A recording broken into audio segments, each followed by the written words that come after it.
सल्लल्लाहु अला सय्यदना मौलाना मुहम्मद व अला आलिहि व सहबिहि बारिक वसल्लम। अस्सलाम वालेकुम दोस्तों, अपना गर्दो नवा का दोस्त अहबाब का जरूर ख्याल रखें। आज मैं खड़ा हूँ आपके सामने, जो कल डिस्ट्रीब्यूशन के लिए कैंप लगा था, यहाँ पे तकरीबन 100 टन के करीब जो है वो अशिया, बहुत सारी चीज़ें जो है वो सैलाब ज़दगान के लिए रवाना हो रही हैं।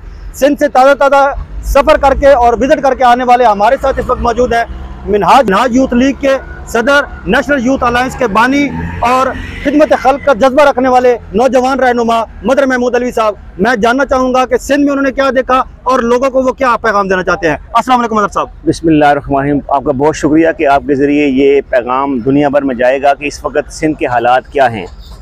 रज़ा खान साहब, मैं जब पंजाब से मैं सिंध में गया, पहले साउथ पंजाब में था, तो जब सिंध में गया तो मुझे साउथ पंजाब के जो हालात थे वो मैं भूल गया, उनकी हालात देख के। जब मैं आगाज़ सफ़र किया गोडकी से किया, फिर उसके बाद मैं कंदकोट, कश्मोर, ठुल, जैकबाबाद, शिकारपुर, सुल्तानकोट, लाड़काना, सक्खर, ये अपर सिंध के एरिया जब विज़िट मैंने किए तो यहाँ के हालात बहुत दिगरगू हैं। 90% एरिया डूब चुका है पानी में और ऐसा लग रहा है कि सिंध को कई साल लग जाएंगे दोबारा बनाने में। अब देखें, लोग अपने घरों की छत से महरूम हो गए हैं, उनके पास घर नहीं रहे, वो सड़कों पे आ गए हैं और चारपाइयों के ज़रिए साहिबान बनाया और ज़िंदगी बसर कर रहे हैं।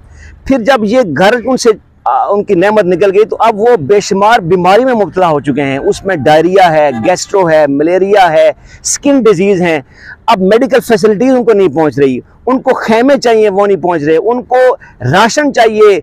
अब क्या हुआ है कि एक तरफ उनको छत की नेमत से महरूम हो गए, अच्छा उसके साथ साथ उनके मवेशी, लाखों की तादाद में मवेशी हलाक हो चुके हैं, इंसानी जानों का ज़िया हो चुका है, यानी बहुत बड़ा ज़िया है।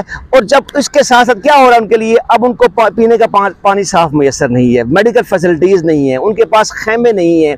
और मैं यहाँ पर एक बात ज़रूर कहूँगा आपके इस इंटरव्यू और पैगाम के ज़रिए कि मुझे पूरे अपने विज़िट के दौरान, अब मैंने चूँकि आगे जाना है, लोअर सिंध जाना है मैंने, अपर सिंध में मुझे कहीं भी गवर्नमेंट ऑफ सिंध नज़र नहीं आई है।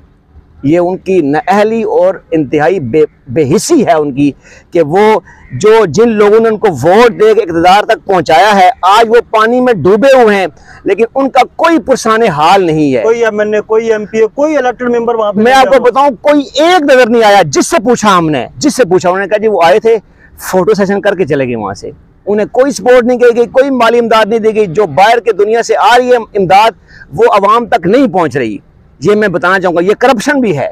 तो अब देखें, हालात ये हैं कि जितना भी काम हुआ है वो NGOs ने किया। और फिर मिनहाज वेलफेयर फाउंडेशन ने इस अरसे में तकरीबन 70 टन के करीब सामान हम तकसीम कर चुके हैं अल्हम्दुलिल्लाह, पहले फेज़ के अंदर।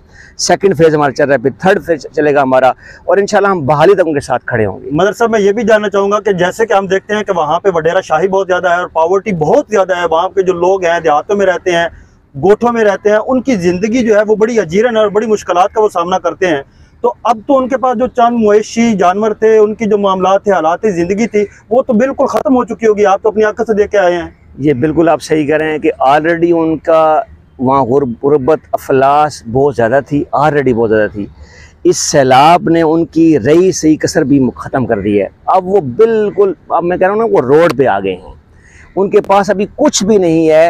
अब वो, मैं आपको बताऊँ, दादू के हालात ये हैं कि दादू का एक रास्ता था जो कराची से लिंक था, वो टूट गया, ख़त्म हो गया। अब दादू को जो भी रसद जाएगी वो पंजाब से जाएगी। अब दादू के हालात, जो मैं भी गया नहीं हूँ लेकिन वहाँ से जो हमें मालूमात मिली है, अब लोग इस वक्त भूख की वजह से उनके जिस्म कांप रहे हैं। भूख की वजह से वो जब हाथ मिलाते हैं दोस्तों से तो उनके हाथ कांप रहे होते हैं। तो लोगों ने जब चेक किया, पहले ये शायद ख्याल आ रहा था कि कोई बीमारी है, कोई इशू है, लेकिन बाद में क्लियर हुआ कि नहीं, खुराक की कमी से हो रहा है। तो वहाँ फूड खुराक का क्राइसिस बहुत बड़ा दादू में आ चुका है। ये लोअर सिंध का एरिया भी बहुत मुतासर हुआ है। तो इस वक्त मैं समझता हूँ कि मैं आपसे ये भी जानना चाहूँगा कि आप नेशनल यूथ अलायंस के बानी हैं, मिनहाज यूथ लीग की आपने बड़ी आप सदर हैं काफ़ी अरसे से, और आपने इस रज़ाकाराना काम में नौजवानों को कितना मोबिलाइज किया और आपके रज़ाकार जो हैं वो किस तरह काम कर रहे हैं, वो थोड़ा सा आप हमें बता दें। इस वक्त मिनहाज यूथ लीग के नौजवान 4 लेवल्स पे काम कर रहे हैं। एक तो ये है कि वो फील्ड में पूरे पंजाब में और इस्लामाबाद हर जगह उन्होंने कैंप्स लगाए हुए हैं फंड रेजिंग के लिए, फंड रेजिंग कर रहे हैं। और मोर देन 4 मिलियन जो है ना फंड्स हम मिनहाज यूथ लीग के प्लेटफॉर्म से जमा करवा चुके हैं ऑफिशियल अकाउंट के अंदर। और इसी तरह मोर देन 4 मिलियन का जो सामान है वो हम मिनहाज वेलफेयर फाउंडेशन को यूथ लीग की तरफ से जमा करवा चुके हैं। एक तो रोल ये प्ले कर रहे हैं। दूसरा रोल हमारा ये है कि हमारे नौजवान तोबा टेक सिंह से, रहीम यार खान से और चिश्तियाँ से हमारे नौजवान जो प्रोफेशनल डॉक्टर्स थे, हमारे डॉक्टर कम्युनिटी है, हमारी मेडिकल काउंसिल है यूथ लीग की, उसके तहत नौजवान इस वक्त बलूचिस्तान में, साउथ पंजाब में मेडिकल कैंप लगाए हुए हैं। ये 2 लेवल। तीसरा लेवल ये है कि हमारे यूथ लीग के जो नौजवान हैं वो इस वक्त फ्रंट पे जाके रज़ाकाराना तौर पर अपना रोल प्ले कर रहे हैं, रिहेबिलिटेशन प्रोसेस में लोगों के साथ चल रहे हैं, रिहैब में उनके साथ चल रहे हैं और उनको सपोर्ट कर रहे हैं।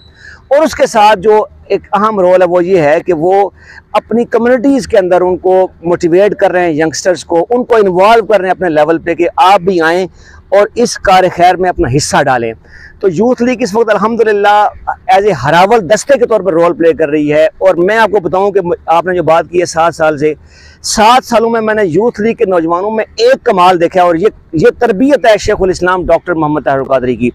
रज़ा भाई, जब कोरोना वायरस आया था, आपके इल्म में है, कोरोना वायरस से लोग घरों में डर के क्वारंटाइन हो गए थे, उस वक्त भी अल्हम्दुलिल्लाह ये तरबियत थी शेखुल इस्लाम की कि नौजवानों ने अपनी जान की परवाह किए बगैर फील्ड में उतर कर लोगों को सपोर्ट की थी जब फूड राशन पहुंचाए थे एक। और अभी मैंने देखा है कि अभी मरकज की हदायत जारी हो रही थी तो नौजवान एकदम निकल आए फील्ड के अंदर, कैंप्स लगाना शुरू कर दिए। मैं आपको बताऊं कि 7 सालों में मैंने ये जो जज्बा देखा है उनके अंदर, हमने बहुत सारी एक्टिविटीज़ की हैं हमने अल्हम्दुलिल्लाह, लेकिन वेलफेयर एक्टिविटीज़ में जितना नौजवानों ने बढ़ चढ़ के रोल प्ले किया, मैं समझता हूँ कि ये खिदमत खल की इससे बड़ी कोई मिसाल नहीं है। एक चीज और क्लियर करना चाहूंगा, आपने कहा कि ऑफिशियल अकाउंट में आते हैं, वो ऑफिशियल अकाउंट थोड़ा सा आप क्लियर करेंगे, कौन सा ऑफिशियल अकाउंट है जिसमें वो आते हैं? मिनहाज वेलफेयर फाउंडेशन के ऑफिशियल अकाउंट में आते हैं या कोई और ऑफिशियल अकाउंट जो आपने दिया हुआ है? बिल्कुल एक ही अकाउंट चल रहा है, वो मिनहाज वेलफेयर फाउंडेशन का ऑफिशियल मीज़ान बैंक का अकाउंट है और उसका जो लिंक है वो आप इस लिंक कमेंट सेक्शन में आ चुका है। जी बहुत शुक्रिया। अस्सलाम वालेकुम जी, ये थे मदर महमूद अलवी साहब। जैसे कि आप देख रहे थे कि उन्होंने अपनी रौदात सारी सुनाई, सिंध के एरिया में वो खुद गए, विजिट करके आए, उन्होंने देखा कि वहाँ के कैसे मामला चल रहे हैं। मैंने एक चीज़ देखी और पूरा पाकिस्तान इस चीज़ का मोतरफ है और पूरी दुनिया मोतरफ है कि डॉक्टर ताहिर कादरी साहब के जितने भी फॉलोवर हैं, कारकुनान हैं, रफ़का हैं, वो एक मुनज़्ज़म तरबियत याफ्ता और बाशऊर लोग हैं। मुश्किल की हर वक्त जब मुश्किल आती है, मुश्किल की हर घड़ी में वो इस कौम के साथ और दुखी इंसानियत के साथ खड़े होते हैं। आप सब भी Pakistan Awami Tehreek, Minhajul Quran, Minhaj youth league, MSM और जितने फोरम हैं उनके साथ अपना हाथ मिलाएं और दुख इंसानियत की खिदमत करें। इस वक्त लाहौर से निकलने वाला ये काफ़िला आपके सामने है, ये देखें जी, मिनहाज वेलफेयर फाउंडेशन का ये काफ़िला।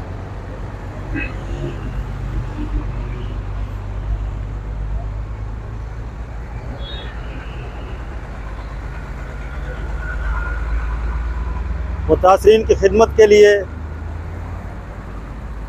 की जाने वाले लोगों की इमदाद उनके तक पहुंचाने के लिए मिनहाज वेलफेयर फाउंडेशन अपना किरदार अदा कर रही है।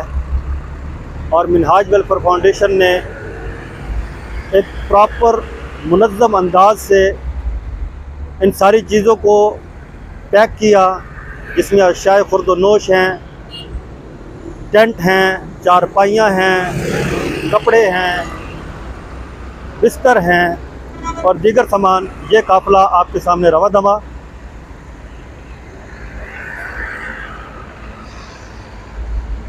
और इस काफ़िले को यहाँ से भेजने वाले मोहतरम सनाउल्लाह खान साहब हमारे साथ यहाँ पे खड़े हैं, तो मैं चाहूँगा कि उनके भी तासुरात ले लें। जी